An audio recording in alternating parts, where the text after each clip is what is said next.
Hoy en día, cuando escuchamos álbumes como Blonde on Blonde o Highway 61, lo que escuchamos en sí es algo normal a día de hoy. Álbumes variados, con instrumentos variados, etc. Pero en el momento en el que salieron estos álbumes, en específico el Highway, la gente se le fue a Dylan de una forma surrealista. Verán, cuando Dylan comienza su carrera, se convierte en un mártir del folk. Es obvio el porqué. O sea, ves letras como la famosa Blowing in the Wind, y es que lo que hace Dylan es básicamente poesía.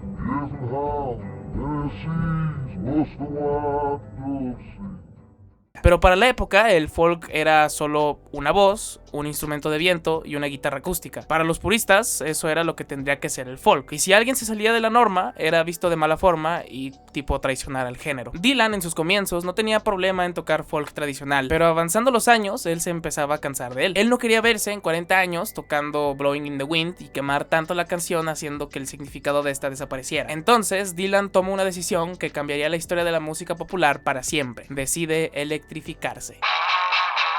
Aquí es donde entra el año clave, en 1965. Un año que para los puristas del folk fue el equivalente al apocalipsis. Dylan lanza Bring It All Back Home, la portada ya era una declaración de principios. Dylan con un gato, revistas, con desenfoque, pero lo más importante estaba en el vinilo. La cara A era eléctrica, mientras la cara B era acústica. Fue básicamente un aviso y una advertencia.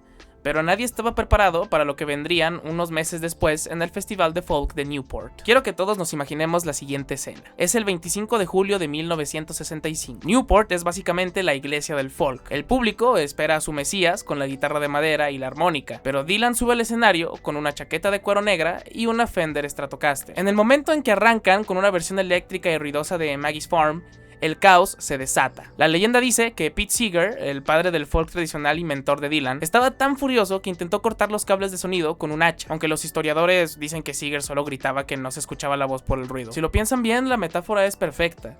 Es Dylan asesinando al folk puro a hachazos de electricidad. Lo abuchearon.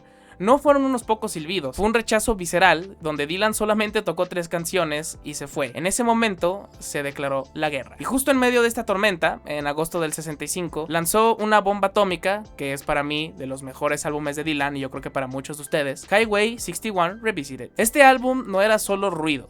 Era una revolución técnica y lírica. Empecemos por la canción que la abre, que es Like a Rolling Stone, que hoy en día la escuchamos en la radio, la escuchamos en cualquier lado, y nos parece un clásico inofensivo. Pero si la analizamos bien, con datos oficiales de la época, esta canción se salía del molde. Las canciones en la radio en los 60s duraban 2 minutos y medio, más o menos. Like a Rolling Stone duraba más de 6 minutos. Los ejecutivos de Columbia Records no querían lanzarla. Decían que era un suicidio comercial. Ese golpe de caja inicial sonaba como un disparo, y luego ese órgano de Al Cooper, que ni siquiera era tecladista profesional, básicamente se coló en la sesión y tocó ese riff icónico un poco atrasado porque tenía miedo de equivocarse. El retraso de este riff creó un estilo único. Las letras eran surrealistas, cínicas y urbanas. Hablaba de la gente rica caída en desgracia, de Miss Lonely, de diplomáticos con gatos siameses. Era literatura beatnik, fusionada con rock and roll. Una vez Bruce Springsteen dijo que el golpe de caja del inicio de Like a Rolling Stone sonó como si alguien hubiera abierto de una patada la puerta de tu mente. Pero Dylan no se detuvo ahí. La gente seguía furiosa. En su gira de 1966, la tensión era palpable cada noche. Hay un momento grabado en la historia, y lo que es para mí uno de los momentos más icónicos de la historia de la música, fue en el Manchester Free Trade Hall. Justo antes de tocar, un fanático le grita desde la oscuridad: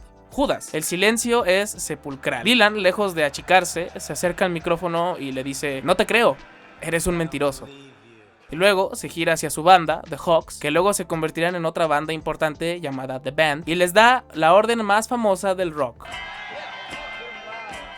Esta carrera frenética, donde Dylan sacó 3 de los mejores álbumes de la historia en un lapso de solo 18 meses, tuvo un precio. En julio del 66, Dylan sufre un misterioso accidente de moto cerca de su casa en Woodstock. Muchos dicen que se rompió la nariz, que se rompió varias vértebras, pero los detalles son muy difusos y hoy en día sigue siendo un misterio que Bob Dylan se chingó. Este accidente lo aprovechó para desaparecer del mapa, donde se encerró en su casa, donde la gira se canceló y el ritmo frenético se detuvo. Para cuando volvió a salir, el mundo había cambiado. Los Beatles habían lanzado Sgt. Pepper, Hendrix estaba quemando guitarras y la psicodelia dominaba el mundo. ¿Y qué hizo Dylan? Volvió con un disco de country suave, John Wesley Harding, otra vez yendo en contra de lo que todos esperaban. Entonces, ¿por qué es importante recordar esta traición? Porque lo que escuchamos hoy en día como algo normal, un cantautor con banda eléctrica, letras complejas que no riman perfectamente y canciones de 7 minutos, existe porque Dylan se atrevió a que lo llamaran Judas. Dylan enseñó al mundo que la música popular podía ser arte con mayúscula, que el rock no era solo para bailar adolescentes, sino que podía podía contener la misma profundidad que una novela rusa o un poema francés, todo envuelto en el ruido de un Stratocaster. El día que Dylan traicionó al folk, para mí, y yo creo que para muchos de ustedes y para la historia de la música, fue el momento en el que la música perdió la inocencia y ganó su libertad. Y aunque a los puristas les doliera,